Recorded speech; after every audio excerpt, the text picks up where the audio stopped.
monje. Related din po siya sa tinuro ni Sir na premier group ng mga verb. So, ang monje po ay nagtatapos sa ER.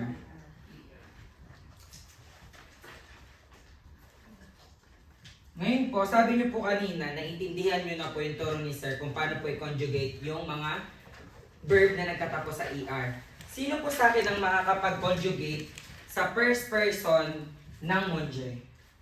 Tatawag na lang po ako, si Mr. Mariano Brian po. Paki-conjugate po sa akin ng first person yung verb monje po. Tinuro na po ni Sir kanina yung verb. Ito po, E, ES, EONS, ESED, and ENE. Okay pa. Po? Jumonj. Okay po, pabasa po, Jumonj. Okay po. Sa second person naman po tayo, si Miss Kathleen Solorano po. Po? Okay po, tama po, Jumonj. Tama po ba ate? Tama po, okay po. Ngayon naman po, si Mr. Marvin Marcaida po. Pa-conjugate po sa akin yung sa il, el, ong. Po? Il, el, ong, mon. Okay po. Il, el, ong, munch. Ngayon naman po, paki-conjugate po sa akin ate Judy Ann yung sa nu. Opo. Po? Po? May ONS po tayo, paano po? Okay po. Dito po, explain ko lang po. Sa monje po, sa verb monje, meron po tayong exception. Kasi po, di ba po sabi, pag ER, magtatapos po sa ONS. So, ang i-expect nyo pong pagtatapos sa nu, ay ganito po dapat. Di ba po, ONS? Pero dito po sa monje, may exception po tayo. Magiging nu monjong po siya. With E po. Okay po? Ngayon naman po, pabasa po ulit? Okay po. Si Miss Creliza Quejado po. Paki-conjugate naman po sa akin ate yung sa vu. Okay po. Bumonje. Last po, si Miss Rosemary Ledesma po. Paki-conjugate naman po yung sa plural. May F, L. Okay po. On. Po? Mon. F. On. Ong, wala pong ong. Dito lang po yung ong sa... Il, else, mon. With E, L, T. Il, el, monj. Okay po.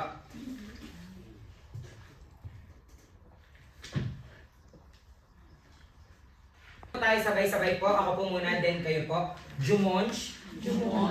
Chumonj. Il, el, ong, monj. Numonjong. Bumonje.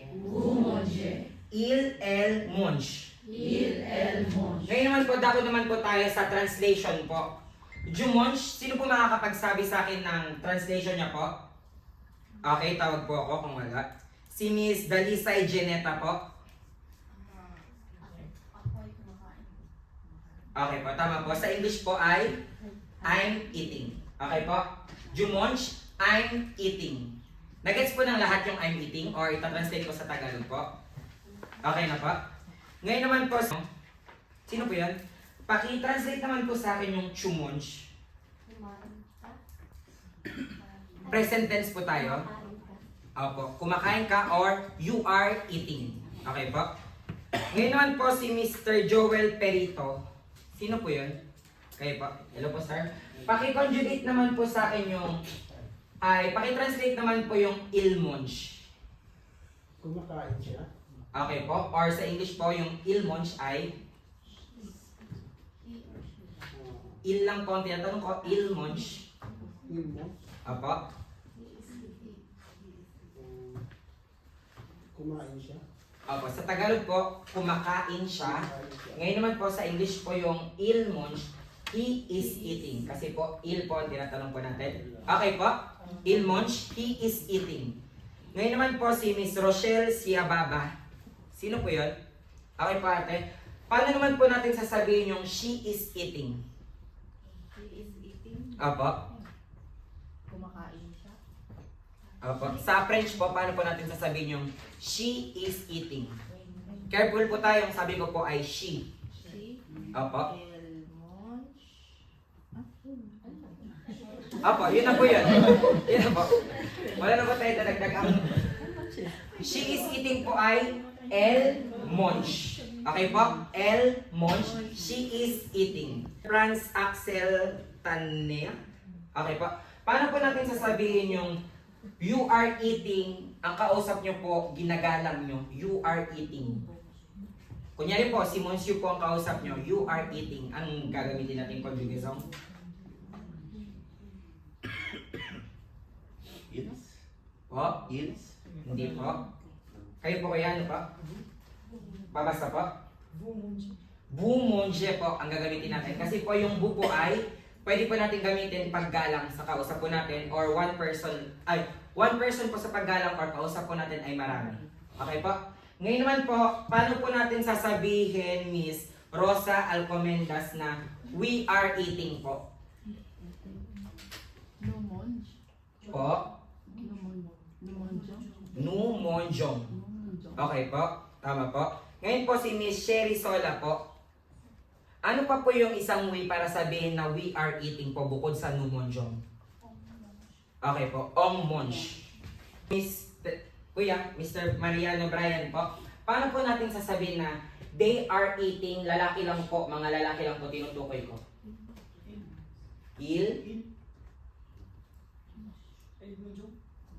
Ito po ba gusto niyo pa? Tama po, il monch po ang basa. Silent na po yung ENT. Okay po? Il monch. Sige po. Ngayon naman po si Miss Kathleen Solorano po. Sino po siya? Okay, patay ate. Tanong ko lang po ate, paano po natin sasabihin na they are eating halo po, babae at lalaki? Il po, il monch. Tama po, ito pa rin po, il monch. Okay po? Po? Paano po natin sasabihin na they are eating puro babae lang po? They are eating for babae. Opo. Elmon. Po? Elmon. Ito po ba?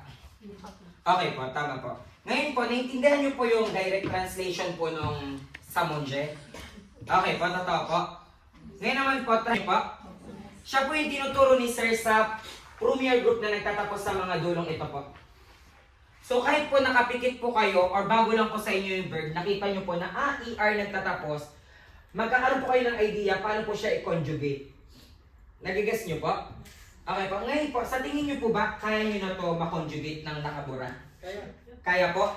Okay po, kaya tayo po tayo. Tayo po tayo. Okay lang po.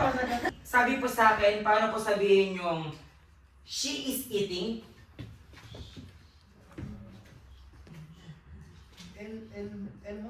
Elmons po, tama po. Upo na po tayo. Paano naman po natin siguro? Sige po. Talikod po tayo, kuya. Try lang po natin, kuya. Paki-conjugate po lahat ng singulier dito po sa monje. Yung ju, tu, and il, el, ong. Okay po, sa ju po muna tayo. Okay. Okay po. Jumonj? Okay po, tama po. Palakpak po tayo. Paano naman po yung chu? Jumonj? Okay po, tama po. Palakpak po din tayo po. Ngayon po, paano naman po sa il, el, ong? Il, el, munch. Tama po. Il, el, ong, mon. Ngayon po, may isa pa po kung sasabihin sa inyo. Mapapansin nyo po sa tatlong ito, iisa lang po ang basa. Pero iba po yung spelling. Monch, monch, monch. Okay po? Katulad po sa regard de kanina. Regard, regard, regard. E, E-S, E. Okay po? Ngayon naman po, tatawag po tayo ng lucky person. Okay po, sino pa to? Okay po, si Miss Mylene po. Okay, patay po tayo. Talikod po tayo. Paki-conjugate po sa akin ang verb monche. Buo po. Ab. Apo, buo po. Simula ju hanggang plural ng il, el. Jumonj. Okay po. Jumonj. Opo. Il, el, o, monj. Okay po. Yung sunod pa, yung si... Opo, lahat po. Yung plural pa. Kapalat po. Numonjong. Opo. Bu monje. Okay po. Il el monje. Tama po. Malakpan po natin si ate. Paano niyo po sasabihin na kunyari ako, ikaw I'm eating. Sabihin mo I'm eating sa French. Tama po. Palakpakan po natin si Ella. Ngayon po meron po tayong dupang. Ano po ang pang? Bread. Sino po nagsabi ng bread? Huwag po kayo matakot. Sino po nagsabi ng bread? Sino nagsabing bread ang pang? Taas po ang kamay. Palakpakan po natin ang mga sarili. Ate? Wala lang po. Para hindi na po tayo tumagal.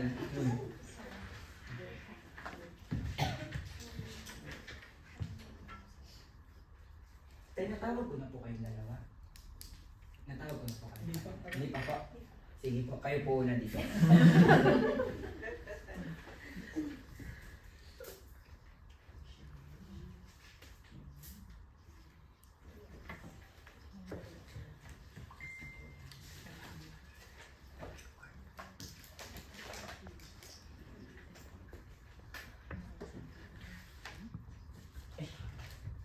Nire-review nyo po yun. Nire-review nyo po. Sige po. Marami po tayo mabubong, ano po dito. Tanong po.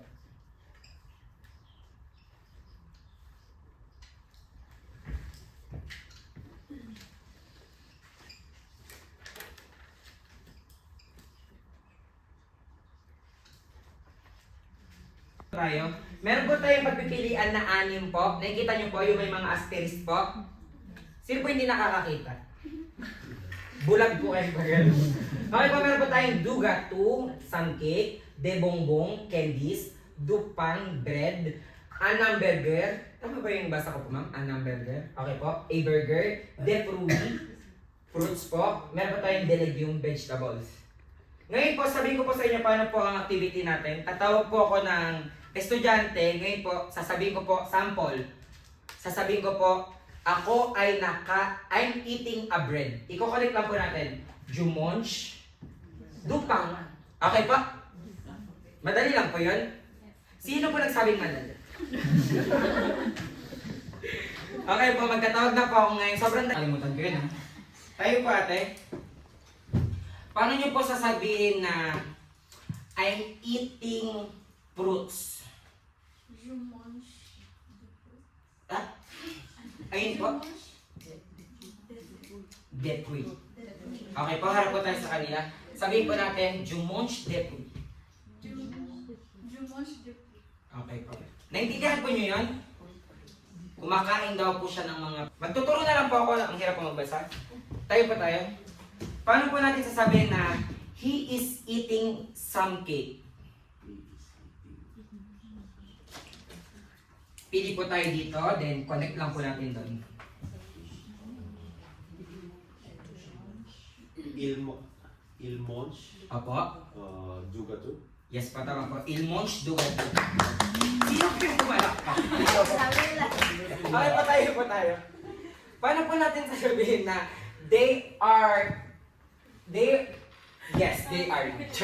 Paano po natin sasabihin na they are eating candies? They are eating candies. Yung mga kumakain po, babae at lalaki. They are eating candies. They are po. Apo. De bongbong. Okay po, tama po yung sinabi niyo po. Ang gagamitin po natin ay il monch. Hindi po natin ulit babasahin yung ENT po. Ulit po ate, pabasa po ulit kung sabi niyo po. Il mange des bonbons. Il mange de bonbon. Okay po, naintindihan niyo po yun? They are eating candies po. Okay po. Vegetables. Si Monsieur po. Kausap niyo po si Monsieur. Sa, apa.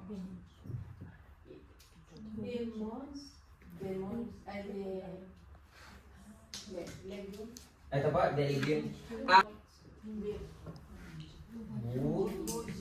Boumanger. Delegium. Okay po. Ibig sabihin po nun, si Sir, You are eating vegetables. She is eating bread.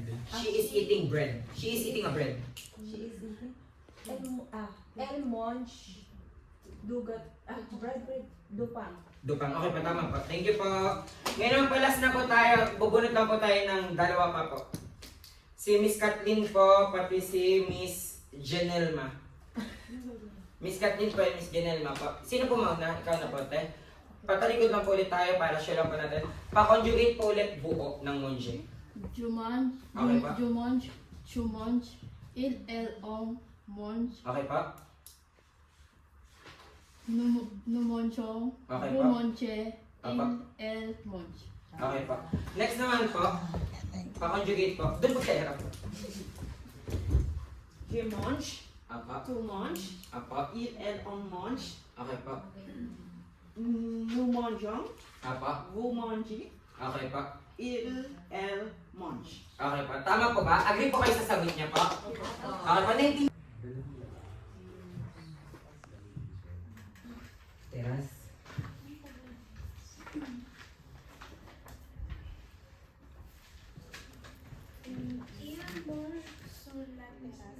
Ilmos Solateras. Ano pong meaning niyo po sa Tagalog po? Kumakain sila sa terrace. Sa terrace po. Or they are eating On the terrace. ano po? On the terrace. On the terrace po. Ngayon, patatanong po natin kay ma'am kung tama po. Ang tama.